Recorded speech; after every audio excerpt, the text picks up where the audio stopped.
dan juga termasuk orang dihukumi syahid. Wa ala maqtulin, orang yang dibunuh zulman secara zolim. Wa gharikin, dan juga orang yang matinya tenggelam. Wa harikin, dan juga orang yang terbakar. Wa mabtunin, dan juga orang yang punya penyakit perut.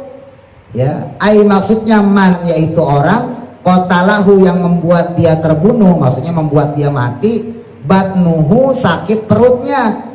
Kastisqoi, seperti muntah-muntah.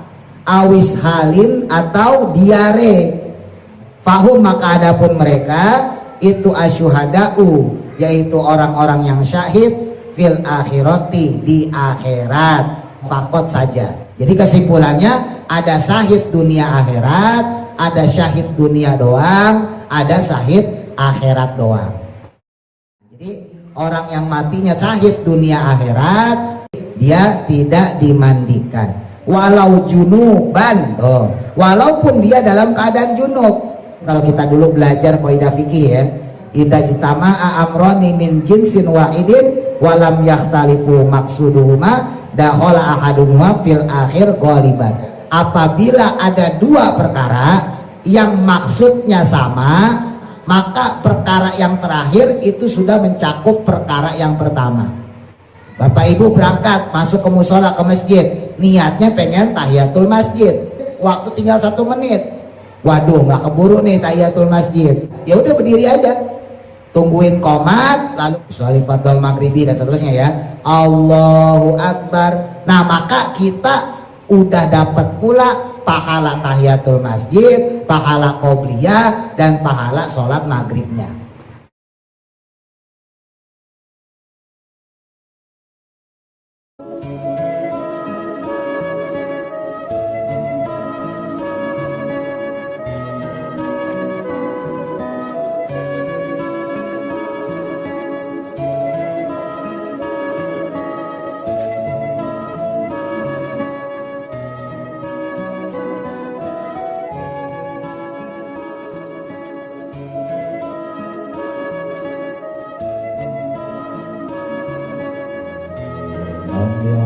lana wa liwalidina amin. Kita sambung kembali masih tentang sholat jenazah. Bismillahirrahmanirrahim. Qala musannifu rahimahullahu ta'ala wa nafa'ana bihi wa bi barakati ulumihi fi daraini amin. Wa tahrumu, dan kemudian haram sholatut sholat ala kafirin, atas orang kafir. Untuk sholat jenazah kepada orang kafir hukumnya haram. Lihurmati du'ai, karena haram juga berdoa lahu untuknya, bil maghfirati, dengan memintakan ampunan kepada Allah. Qala, berfirman Allah Ta'ala, Allah Subhanahu wa Ta'ala, wala tusalli ala ahadim minhum mata abadan. Ini surah At-Taubah ya. Wala tusalli, dan janganlah kamu sholat ala ahadin, atas seseorang, minhum, dari mereka, maksudnya dari orang-orang kafir, mata, yang dia mati, abadan, selamanya. Jadi sebagaimana seorang muslim diharamkan untuk mendoakan orang kafir, haram bagi seorang muslim untuk mensolatinya ya, walaupun mungkin dia adalah saudaranya sendiri, bahkan mungkin orang tuanya sendiri ya. Jadi haram hukumnya menyolati orang kafir. Wa minhum, dan adapun lafaz minhum pada surah At-Taubah tadi itu, wala tusolli ala ahadin minhum, itu atfalu kufari, ya anak-anaknya orang yang kafir. Sawaun, baik halnya, anatoku, mereka itu telah mengucap ya, bisyahadataini, dengan dua kalimat syahadat, amla atau tidak, atau maksudnya belum. Juga termasuk untuk anak-anak kecilnya fatahrumu maka ya haram apa as-sholatu sholat alaihim atas mereka. Adapun untuk Kanjeng Nabi, Bapak Ibu, orang tuanya itu terhukumi ahlul fatroh ya. Jadi nanti jangan gagal paham ketika ada hadis di mana Nabi minta untuk mendoakan orang tua beliau sama Allah, dibilang nggak perlu. Nggak perlu di situ bukan berarti Allah melarang Nabi Muhammad untuk mendoakan orang tuanya, bukan. Tapi Allah Subhanahu wa taala memasukkan bapak ibunya Nabi Muhammad Sallallahu Alaihi Wasallam itu sebagai ahlul fatroh. Ahlul fatroh itu adalah orang yang terputus dari dakwah kenabian. Jadi dari diangkatnya Nabi Isa alaihissalam sampai Nabi Muhammad diangkat menjadi Rasul di usia 40, orang-orang yang wafat pada masa tersebut itu tidak dihukumi kafir, disebutnya ahlul fatroh. Tapi Nabi Muhammad sendiri secara nasab itu terjaga ya, walaupun saat itu terputus, tidak ada dakwah kenabian, tapi bapak ibunya Nabi itu terjaga dari kekafiran. Walaupun tentunya tidak ada syariat yang mengatur untuk ibadah kepada bapak ibu kakek nenek terus ke atas ya, dari Nabi Muhammad SAW. Jadi ini supaya gak gagal paham, karena ada sebagian aliran yang mana mengatakan bahwa bapak ibunya Nabi ya terhukumi kafir. Ya nauzubillah. Buat kita yang Ahlussunnah wal Jamaah, ulama-ulama kita sepakat bahwa bapak ibunya Nabi itu ahlul fatroh. Ya nggak mungkin nabinya aja yang megang kunci surga kan. Orang-orang nanti kita nih umatnya baru masuk surga kalau Nabi Muhammad udah masuk. Nah, lah Nabi aja yang megang kunci surga, masa bapak ibunya justru masuk neraka terhukumi kafir. Nah jadi beda sama dengan kita yang Ahlussunnah wal Jamaah. Lalu selanjutnya haram juga menyolati jenazah ala syahidin atas orang yang mati syahid. Wahua adapun dia lafadz syahid ya biwazni fa'ilin ya dengan lafadz wazan fa'il, bimakna maf'ulin dengan makna maf'ul. Lafadz syahidin itu seperti lafadz fa'il ya, rohimin artinya maha penyayang, azimin ya maha agung. Tapi di sini maknanya adalah maf'ul. Maf'ul itu objeknya. Syahid itu kan bersaksi. Ya, jadi bukan orang yang menyaksikan, bukan, tapi orang yang disaksikan. Jadi itu yang dimaknai maf'ul ya. Sama kayak naimin. Naimin itu wazan fa'il yang dimakna maf'ul. Tulisannya naimin, tapi artinya bukan orang yang memberi nikmat, sebaliknya orang yang diberi nikmat. Ya, kita kan suka doa tuh, hamdan syakirin, hamdan naimin gitu ya. Nah, naimin di situ bukan pemberi nikmat. Sebab kalau wazan fa'il tadi misalnya kayak rohim gitu ya, tulisannya rohimun atau rohiman, rohimin sama aja ya. Rohim, hinya panjang. Rohim, karim itu orangnya. Rohim ya berarti Allah, kalau untuk Allah maha penyayang. Karim Allah berarti maha mulia. Azim berarti Allah maha agung gitu. Nah berarti kalau syahid yang menyaksikan. Nah ini maknanya secara fa'il. Adapun syahid di sini maknanya maf'ul. Syahid ya bukan orang yang menyaksikan, tapi artinya orang yang disaksikan. Naim bukan orang yang memberi nikmat, tapi orang yang mendapat nikmat, gitu ya. Lali anau karena sesungguhnya lafaz tersebut, lafaz syahid ya, itu masyhudun, ya maknanya adalah masyhud, yang disaksikan, lahu baginya. Disaksikan apa? Bil jannati dengan surga. Tapi juga au fa'ilin, boleh juga kalau kita maknain fa'il, ya berarti pelakunya. Li'anna ruhahu karena sesungguhnya rohnya orang yang mati syahid itu tashhadu menyaksikan al jannata akan surga qabla ghairihi sebelum orang yang lain. Kenapa disebut syahid? Karena orang yang syahid, mati syahid maksudnya ya, itu diberikan kepada dia, dipertontonkan kepada dia, disaksikan kepada dia surga. Jadi orang yang mati syahid itu ketika dia terbunuh, dia diberi gambaran surga, Bapak Ibu.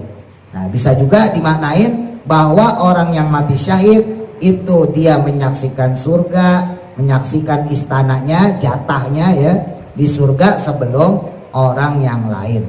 Ini secara khusus untuk orang syahid, secara umum untuk orang soleh. Ya, insya Allah nanti kita kalau meninggal pun, ya catatannya soleh ya, bukan nama eto sing soleh. Ya, kerjaannya soleh, kelakuannya soleh. Nah, ketika kita meninggal pun akan ditampakkan jatah istana kita nanti di surga, ditampakin. Nah, untuk orang syahid ini udah pasti ya, tapi kalau orang soleh belum tentu. Misalnya ketabrak, ya, walaupun sakaratul maut tapi nggak sempat ngelihat pemandangan surga, gampangnya gitu. Nah, kalau orang syahid ketika dia terbunuh, sekaratnya agak lama. Nah, dia ditampakin dengan surga, ditampakin jatah istana dia di surga. Nah, makanya disebut syahid. Ya, orang yang disaksikan atau orang yang diperlihatkan dengan surga. Tapi boleh juga kalau kita maknain fa'il, ya berarti pelakunya dia menyaksikan surga sebelum orang yang lain. Wayutlaku, dan dimutlakan atau diterapkan lafdu syahidi, lafat syahid tadi, alaman atas orang qatala yang dia berperang, litakuna karena adanya dia, menjadikan dia kalimatullahi, ya kalimahnya Allah, maksudnya di sini agamanya Allah, hiyal ulia, ya dia menjadi mulia. Jadi andai kata ada orang kok dia berperang megang senjata, zaman dulu ya megang pedang, megang perisai gitu ya. Kalau sekarang ya berarti megang senapan, tembakan. Nah, dia berperang di jalan Allah, lalu dia terbunuh, maka dia terhukumi mati syahid. Itu yang sudah disepakati ulama. Fahuwa, adapun dia orang yang terbunuh di medan perang tadi, maka itu syahidud dunia, terhukumi syahid dunia, wal akhirati, dan juga syahid akhirat. Makanya nggak boleh dimandiin. Wa alaman, dan atas makna syahid pula, maksudnya makna syahid lainnya, yaitu orang qatala yang terbunuh atau yang mati gampangnya ya, linahwi himyatin, seperti dia membela. Fahuwa, maka adapun yang kayak begitu yaitu syahidud dunia, terhukumi hanya syahid dunia. Wa ala maqtulin, dan juga termasuk orang dihukumi syahid orang yang dibunuh zulman, secara zolim. Nah, andai kata ada orang dibunuh secara zolim, rumahnya dirampok misalnya, kendaraannya dibegal, ya terus dia ngelawan itu perampok, terus terbunuh dia, maka orang tersebut karena matinya dalam keadaan dizolimi, hukumnya juga syahid. Wa ghariqin, dan juga orang yang matinya tenggelam, ya, orang naik perahu gitu ya, naik kapal laut atau lagi jalan di sungai tenggelam. Wa hariqin, dan juga orang yang terbakar, ya, lagi kebakaran atau nolongin orang kebakaran, dia juga ikut kebakar. Wa mabtunin, dan juga orang yang punya penyakit perut, ya, ai maksudnya man, yaitu orang qatalahu, yang membuat dia terbunuh, maksudnya membuat dia mati, batnuhu, sakit perutnya, kastisqoi, seperti muntah-muntah, awis halin, atau diare. Fahum, maka adapun mereka itu asyuhada'u, yaitu orang-orang yang syahid, fil akhirati, di akhirat, fakot saja. Dalam riwayat lain, dalam satu hadis, orang yang tertimpa bangunan itu juga syahid. Jadi kesimpulannya, ada syahid dunia akhirat, ada syahid dunia doang, ada syahid akhirat doang. Nah, keuntungan orang yang syahid dunia akhirat, di alam kubur nggak ditanya tentang pertanyaan-pertanyaan kubur, man robuka, siapa Tuhanmu, man nabiyuka, siapa nabimu, man dinuka, apa agamamu, dan seterusnya. Begitu pula ketika di akhirat nggak ditanya, ya udah masuk surga bigoiri hisab, nggak pakai dihisap lagi, nggak pakai dihitung lagi, amalnya dianggap bagus, langsung masuk surga. Makna syahid lainnya bukan syahid dunia akhirat ya, syahid dunia doang atau syahid akhirat doang. Jadi andai kata ada orang bela agama Allah tapi dia bukan perang, ya bela agama Allah apa? Ya bisa ngurus musola, ngurus masjid, ngurus anak yatim, ya ngurus pesantren, ngurus madrasah. Nah itu juga orang tersebut ketika mati berarti dia dalam keadaan syahid, tapi syahidnya bukan syahid dunia akhirat. Oleh karena itu orang yang seperti itu tetap dimandikan. Yang perlu dijaga itu kan, waktu itu kita belajar tuh dalam syariat kita ada istilah hifzuddin, menjaga agama, ada hifzun nafas, menjaga jiwa, ada hifzul mal, menjaga harta, ada hifzul fikr, yaitu menjaga otak, menjaga akal dan sebagainya. Nah orang yang menjaga itu ketika dia meninggal maka dia mendapatkan status syahid. Tapi sekali lagi ya, ini status syahidnya bukan syahid dunia akhirat ya. Ada orang menjaga agamanya, misalnya ngebangun masjid, ngebangun musola, atau kita berangkat ke musola, ke masjid, mau sholat, mau ngaji, di tengah jalan mati. Nah itu termasuk hifzuddin. Nah orang yang seperti itu maka terhukumi dalam keadaan syahid. Ya terus juga termasuk hifzun nafas, menjaga jiwa. Ada orang mau ngebunuh kita, entah di rumah, entah di jalanan gitu ya, kita membela diri ya, hifzun nafas, menjaga jiwa, kita kebunuh, maka kita mati juga dalam keadaan syahid. Menjaga harta ya, harta kita mau diambil sama orang ya, mau dicolong, dirampok, nah terus kita membela diri, terbunuh juga, maka masuk dalam kategori syahid. Menjaga pikiran ya, kayak gini ngaji nih, atau yang orang-orang yang pesantren pas lagi mondok, lagi di pesantren meninggal, kan itu lagi jaga pikiran ya, termasuk juga jaga agama tentunya. Nah meninggal tuh dalam keadaan lagi belajar, maka statusnya syahid. Nah keuntungan orang yang syahid dunia atau syahid akhirat, dia tidak ditanya tentang pertanyaan kubur. Man robuka, siapa Tuhanmu, man nabiyuka, siapa nabimu, man dinuka, apa agamamu, dan seterusnya. Jadi dia terbebas dari pertanyaan kubur. Lah kalau bebas dari pertanyaan kubur berarti gak diazab. Tapi ini berhenti nanti kalau udah ditiup trompet sangkakala, udah kiamat, dibangkitin. Ya kalau di surah Yasin yang kita baca, wa nufikha fis-surin fa idahum minal azami, dan seterusnya itu ya, dibangkitin tuh semua orang ya dari zaman Nabi Adam, lalu kemudian dihisab, dihitung amalnya, ditimbang di yaumul mizan, kena tuh orang. Tapi ketika dia di kuburan, dia nggak ditanya pertanyaan kubur di alam barzakh ya, di alam kubur. Tapi nanti di akhirat tetap ditanya. Ada syahid dunia akhirat, ada syahid dunia doang, ada syahid akhirat doang gitu ya. Pilihlah salah satu ya. Kalau syahid dunia akhirat kayaknya udah nggak bisa, soalnya sekarang udah nggak ada perang, kecuali bapak ibu ke Palestina sono ya. Kalau di negara kita ya udah nggak ada perang, jadi pilihannya cuma dua ya, bisa syahid dunia atau syahid akhirat. Nah jadi orang yang matinya syahid dunia akhirat, dia tidak dimandikan.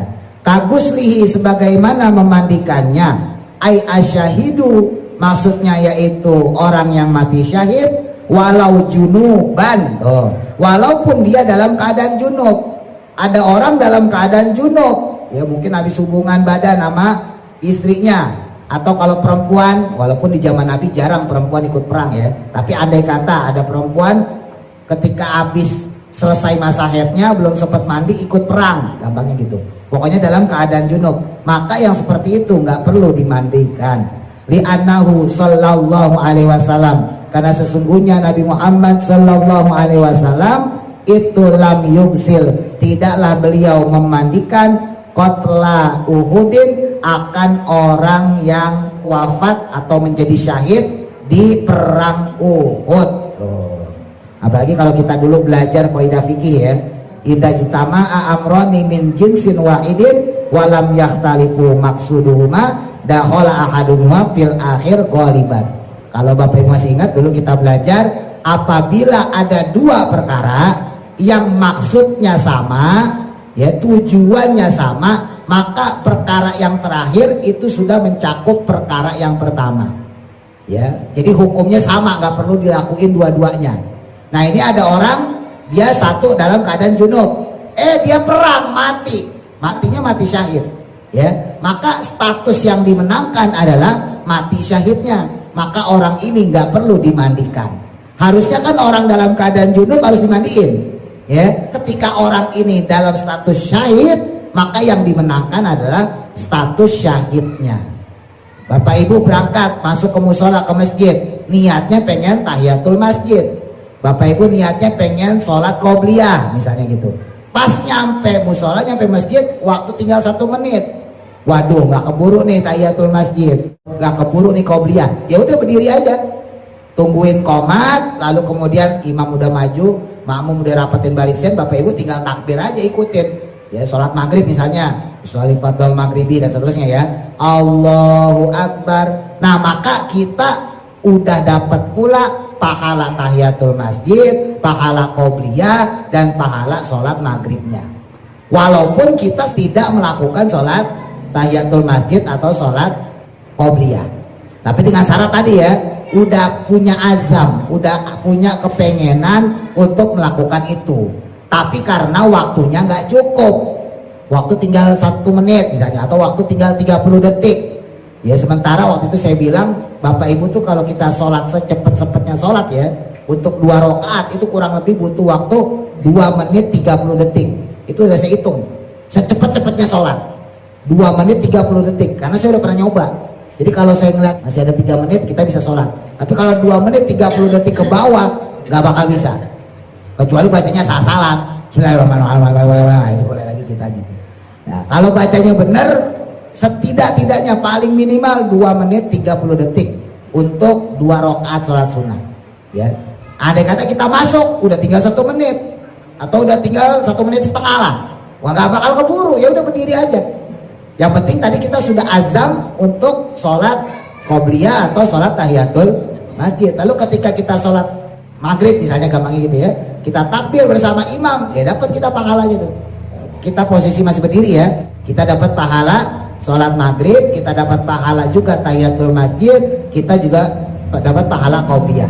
Tapi kalau udah terlanjur duduk, maka cuma dapat pahala qobliyah, karena syaratnya tahiyatul masjid itu harus belum duduk, ya diingat-ingat ya. Nah, beda lagi halnya Bapak Ibu datangnya telat, beda. Jangan disamain, terus samain lagi. Ya imamnya udah masuk qomat tuh dari tadi ya kan, baru datang. Nah itu bakal kedapet, ya dapetnya pahala maghrib doang udah. Ya jangan disamain. Nah ini mah yang udah niat dari rumah, tak sholat tahiyatul masjid gitu kan, saya mau sholat qobliyah dulu, pas nyampe musola lah tinggal 1 menit. Ya kita kan udah azam di situ. Ya udah berdiri aja.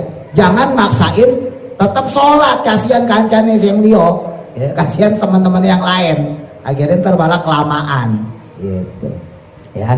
Jadi ya sama seperti kaidah yang kita pelajari sebelumnya itu, jadi dia sudah masuk dalam kategori pada hukum selanjutnya, jadi nggak perlu dimandikan walaupun dia dalam keadaan junub. Wa yahrumu, dan juga haram izalatu damin syahidin, menghilangkan, maksudnya di sini membersihkan ya, darahnya orang yang mati syahid. Jadi ya udah diamin aja tuh orang yang mati syahid, nggak perlu dibersihkan darahnya, nggak perlu dihilangkan darahnya, karena itu akan menjadi saksi dia di hadapan Allah Subhanahu Wa Taala. Sekali lagi ini syahid yang perang di jalan Allah ya, perang di medan perang membela agama Allah, bukan yang syahid dunia ataupun cuman yang syahid akhirat. Adapun syahid dunia tetap dimandiin, adapun syahid akhirat tetap dimandiin. Wahyu, adapun dia ya syahid itu man, yaitu orang mata yang dia mati fi qitali kufarin, dalam peperangan menghadapi orang-orang kafir, au kafirin, atau orang kafir wahidin, yang satu saja. Jadi baik dia menghadapi beberapa orang kafir ya berarti lebih dari satu, ya 2, 3 dan seterusnya, ataupun dia cuma menghadapi satu orang kafir, maka orang yang mati dalam keadaan itu disebut syahid. Qabla inqidaihi, sebelum selesainya peperangan, ya kalau perangnya belum selesai. Wa in qutila, walaupun terbunuh, mudbiron, dalam keadaan mundur. Ya jadi misalnya ya ketika perang Uhud itu kan Nabi kalah ya, itu Nabi menginstruksikan pasukannya untuk mundur karena diserang balik sama pasukan Abu Sufyan. Ya Abu Jahal udah mati, Abu Jahal, Abu Lahab udah mati di perang Badar. Saat itu presiden Mekah adalah Abu Sufyan. Nah disitulah Sayyid Hamzah pamannya Nabi terbunuh ya karena memeluk Nabi supaya nggak ditombak, nggak dipanah dari arah atas dan dari arah depan. Nah di situ Nabi menginstruksikan pasukan untuk mundur. Nah jadi walaupun umat Islam dalam keadaan disuruh mundur, tentunya bukan lari dari peperangan, mundur karena instruksi dari komandan perangnya. Ketika mundur kok dia tetap terbunuh, maka itu pun tetap terhukumi mati syahid. Bisababihi, dengan sebabnya, ayil kitali, maksudnya dengan peperangan tadi. Ka'an asobahu, seperti halnya mengenainya, silahu muslim, yaitu pedangnya seorang muslim, akhoro yang lain, khotoan, karena salah, maksudnya nggak sengaja. Nah termasuk juga orang yang mati syahid, andai kata dia terbunuh dalam peperangan tersebut kena senjata temennya sendiri. Namanya perang Bapak Ibu ya, kan nggak ketahuan musuh sama temen, makanya Nabi itu memberikan rambu-rambu kepada umat Islam. Ya diantaranya yang rambut-rambutnya beruban disuruh diwarnain pakai warna merah. Ya dalam satu riwayat memang Nabi mengharamkan pakai warna hitam. Dalam riwayat lain nggak sampai haram, cuman makruh. Yang jelas yang boleh itu warna selain hitam gitu ya. Untuk warna hitam itu ulama khilafiyah, ada yang mengatakan haram karena berarti nggak nerima takdir, ada yang mengatakan hanya sebatas makruh saja. Yang jelas yang diperbolehkan menurut ulama yaitu yang warnanya bukan hitam. Bahkan ada sebagian ulama mengatakan buat yang orang sudah sepuh, kalau dia tujuannya menjaga penampilan maka hukumnya sunnah. Ya seperti kasus dalam perang-perang yang dijalani Kanjeng Nabi, supaya umat Islam yang sudah sepuh-sepuh, misalnya Sayyidina Abu Bakar, Umar gitu ya, tak kelihatan tua, maka rambutnya dicat merah. Ya, jadi dicat pirang lah. Orang kan kalau sering main matahari, ya, bukan main matahari apa namanya, main di bawah matahari gitu ya. Anak-anak tuh, anak kecil tuh, jarang ya, anak-anak yang rambut sampai merah, jarang, soalnya mainnya di rumah, main HP mulu. Kalau anak zaman dulu, ya Bapak Ibu lah termasuk, zaman saya lah, saya dulu aja masih kecil rambutnya kayak rambut jagung, ya main di bawah matahari mulu, sampai-sampai kalau bau bau matahari gitu kan. Padahal matahari nggak tahu baunya kayak gimana. Zaman dulu tuh anak-anak tuh rata-rata begitu tuh, rambutnya pirang-pirang, bukan karena dipikok, bukan karena dicat, bukan ya, karena main panas-panasan itu ya. Zaman dulu kalau nggak rambutnya pirang, mukanya panuan, udah pasti itu ya. Nah Nabi itu pengen supaya prajuritnya ini, pasukannya nggak kelihatan tua ya, makanya disuruh dicat pakai warna merah atau yang berwarna kekuning-kuningan gitu ya, pokoknya menutupi rambut ubannya lah. Nah itu salah satu diantaranya untuk mencirikan umat Islam. Terus yang kedua mencukur kumis, terus kemudian memelihara jenggot. Itu juga salah satu ciri yang berfungsi ketika perang untuk membedain antara orang kafir dengan orang Islam gitu ya. Lah kok andai kata udah dikasih pembedaan kayak begitu, umbul-umbulnya umat Islam juga beda sama orang kafir, kok masih makan temen? Ya sabetan pedangnya kok kena teman sendiri, maka yang demikian itu tetap terhukumi syahid gitu ya. Nah ini berarti berlaku juga nanti seandainya nauzubillah, andai kata ada orang rumahnya kerampokan misalnya gitu ya, bapaknya ngebela diri megang golok ya, rampoknya mau dibunuh, yang kena istrinya sendiri ya kan. Nah istrinya itu juga berarti termasuk syahid, tapi tentunya di sini syahid dunia ya, bukan syahid dunia akhirat, bukan. Berarti terhukumi syahid walaupun yang ngebunuh dia ya suaminya sendiri, tapi kan nggak sengaja maksudnya ya. Beda lagi dalam hati, gue sekalian ya, ntar habis ini saya mau kawin lagi, tak paten di sisan, itu dosa lah kayak gitu. Au qatalahu, atau membunuhnya muslimun, seorang muslim, isti'anu yang dia itu dipaksa bihi dengannya, dengan musuhnya ya, atau bisa juga ya terancam lah gitu ya, kalau kamu nggak bunuh nih teman kamu, keluarga kamu saya bunuh semua, nah misalnya gitu. Maka si orang muslim tadi harus membunuh temannya sendiri. Temannya sendiri yang dibunuh itu, walaupun dibunuh sesama muslim dalam keadaan perang, dalam keadaan terdesak tadi ya, maka tetap terhukumi syahid.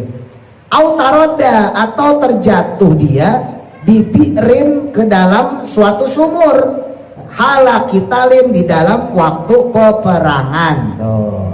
Sama, andai kata dia lagi berperang kok tiba-tiba jatuh nyemplung ke dalam sumur. Zaman dulu sumurnya dalam-dalam Bapak Ibu, 20 meter ya, apalagi di padang pasir sana.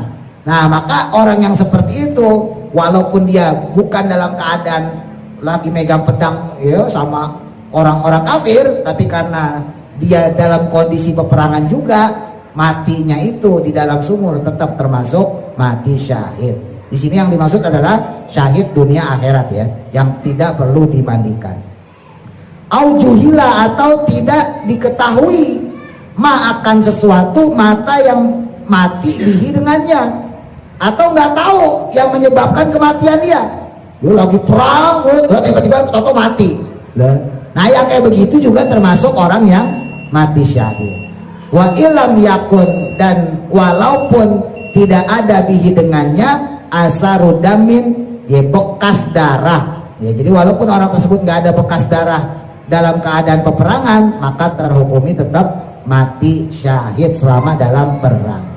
La asirun, bukanlah tawanan ya, tidak termasuk di sini mati syahid, yaitu tawanan kutila yang dia dibunuh sobron beberapa saat atau beberapa waktu, maksudnya ada jeda ya, peperangan sudah selesai, ditahan ini orang, lalu gak lama kemudian mati.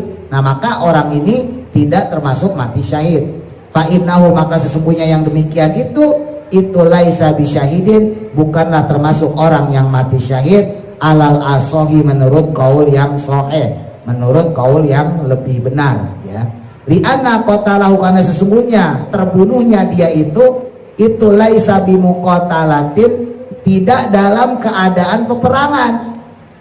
Ya kayak gitu, karena dia dalam keadaan ditawan, ya menjadi tahanan musuh, maka dia tidak mati dalam keadaan syahid dunia akhirat. Dia syahid aja, tapi tidak syahid dunia akhirat. Walaman, dan juga bukan orang mata yang dia mati ba'da inqidoihi, setelah selesainya perang. Waqad baqiya, dan tetap mengalami fihi, di dalamnya hayatun mustaqiratun, yaitu hidup yang sebentar ya tapi stabil, itu namanya hayatun mustaqirah, hidup normal tapi cuman sebentar. Wa in kutia, walaupun dia itu dipastikan dimautihi, dengan kematiannya itu ba'du min jur'in, setelah mendapatkan luka bihi, dalam peperangan tersebut. Jadi termasuk juga tidak dikategorikan sakit andai kata ada orang selesai perang, dia masih selamat dan dia hidup stabil, normal, walaupun dia luka ya, nggak lama kemudian, misalnya 3 hari, 4 hari kemudian dia meninggal, maka orang tersebut juga tidak terhukumi syahid dunia akhirat. Ya bisa termasuk syahid dunia, bisa termasuk syahid akhirat, yang jelas bukan syahid dunia akhirat, artinya orang tersebut tetap harus dimandikan. Amaman, adapun orang harokatuhu, yang dia bergerak badannya, hirkatu madbuhin, seperti gerakannya orang yang disembelih ya, maksudnya sekaratnya gitu ya, dalam sekarat matinya itu, aduh namanya orang lagi dibunuh gitu kan. Inda inqidoihi, ketika selesainya perang, andai kata perang udah selesai tapi kok dia dalam keadaan sekarat, kayak orang disembelih ya, kayak hewan kurban disembelih gampangnya, maka yang kayak begitu fasyahidun, terhukumi tetap syahid jazman, secara mantap oleh para ulama. Wal hayatul mustaqiratu, dan adapun hidup yang mustaqirah, maksudnya hidup selesai perang, yang sebentar, yang stabil tadi, yang normal tadi, itu maya itu perkara atau sesuatu, maksudnya hidup, tujawizu, yang mana hidup atau bisa dia bertahan, ayyabqa, dari yang tersisa, yauman, selama 1 hari, au yaumaini, atau 2 hari, alama, atas pendapat Qalahu yang menyatakannya An-Nawawi, Imam An-Nawawi, wal Umrani dan Imam Umrani. Jadi yang disebut hidup mustaqirah, bertahan itu ya 1 hari atau 2 hari. Artinya kalau masih dalam hari peperangan dia sekarat, maka orang tersebut terhukumi syahid dunia akhirat, nggak perlu dimandiin. Tapi kalau masih bertahan sampai besok, berarti 1 hari atau 2 hari, maka orang tersebut tidak terhukumi mati syahid yang dunia akhirat, artinya tetap dimandiin. Walaman dan tidak juga orang waqa'a yang mana tertawan baina kufarin di antara orang-orang kafir, faharoba lalu dia kabur minhum dari mereka. Faqataluhu lalu mereka pun orang kafir tadi membunuhnya. Li'anna dzalika maka sesungguhnya yang demikian tersebut itu laisa biqitalin, bukanlah mati dalam keadaan peperangan. Ya sama, ada orang ditawan, ditahan, dipenjara sama orang kafir, dia kabur. Pas dia kabur dibunuh sama orang kafir. Maka yang seperti itu juga bukan syahid dunia akhirat yang haram dimandikan, bukan. Kama afta sebagaimana berfatwa bihi dengannya Syekhuna guru kita yaitu Ibnu Ziyad, Imam Ibnu Ziyad rahimahullah taala. Walaman dan juga bukan orang termasuk yang mati syahid yang tidak perlu dimandikan, qatalahu yang membunuhnya ightiyalan karena tipuan, harbiyun orang kafir harbi, dakhala yang mana masuk baitana ke dalam kelompok kita. Ada orang kafir nyamar di antara pasukan kaum muslim, ya, bukan dalam keadaan perang, dibunuh ya oleh si orang kafir yang menyamar tadi. Itu pun tidak termasuk orang yang syahid dunia akhirat. Naam, iya, in qatalahu memang jika membunuhnya an muqatalatin dari melakukan perlawanan perang karena syahidan, maka sesungguhnya dia itu terhukumi mati syahid kama naqalahu sebagaimana menukilnya As-Sayyidu Samhudi yaitu Imam As-Sayyid As-Samhudi anil Khodim dari Khodim. Wa kufina dan dikafankan nadeban halnya sunnah atau terhukumi sunnah syahidun orang yang mati syahid fi siyabihi dengan pakaiannya sendiri. Nah jadi kalau orang mati syahid nggak perlu dimandiin, terus di sunnah dikapaninnya pakai baju yang dipakai. Allati mata yang mana mati fiha dalam baju tersebut. Wal mutallaqatu dan adapun pakaian yang berlumuran bidami dengan darah, pakaian dia yang berlumuran darah tadi itu aula lebih utama untuk dijadikan kain kafannya. Tuh. Jadi nggak perlu pakai kain kafan yang baru. Lil ittibai karena mengikuti dari petunjuknya Nabi Muhammad SAW. Walau lam takfihi dan jika tidak mencukupi kain kafannya itu bi alam tastar dengan tidak menutupi daripada auratnya kulla badanihi setiap badannya, anggota badannya kok gak ketutupan semua karena kain kafannya kurang, sebab diambil dari baju yang dipakai dia untuk berjihad tadi ya dalam keadaan mati syahid tadi, maka tummimat disempurnakanlah ya kain kafannya dengan tambahan kain yang lainnya wujuban halnya wajib. La fi haririn tapi tidak boleh dengan menggunakan sutra ya sama dengan orang normal, tetap nggak boleh kalau pakai sutra mah. Labisahu yang mana memakainya, andai kata ada orang dia mati syahid di mana ketika dia perang dia pakai pakaian sutra lidoruratil harbi karena darurat dalam peperangan, mungkin dia dalam keadaan sakit kulit tapi pengen ikut perang, akhirnya dia perang dalam keadaan pakai baju sutra. Nah yang kayak begitu tetap nggak boleh dipakai buat kain kafan dia. Fayun zau maka dilepaslah ya kain sutra tadi yang dipakai untuk perang wujuban halnya hukumnya wajib. Wayun dabu dan disunahkan ayulakonu untuk mentalkin. Nah insya Allah pembahasan selanjutnya kesunahan dalam mentalkin jenazah. Wallahu a'lam. Mudah-mudahan manfaat. Al-Fatihah. A'udzu billahi minasy syaithanir rajim. Bismillahirrahmanirrahim. Alhamdulillahi rabbil alamin.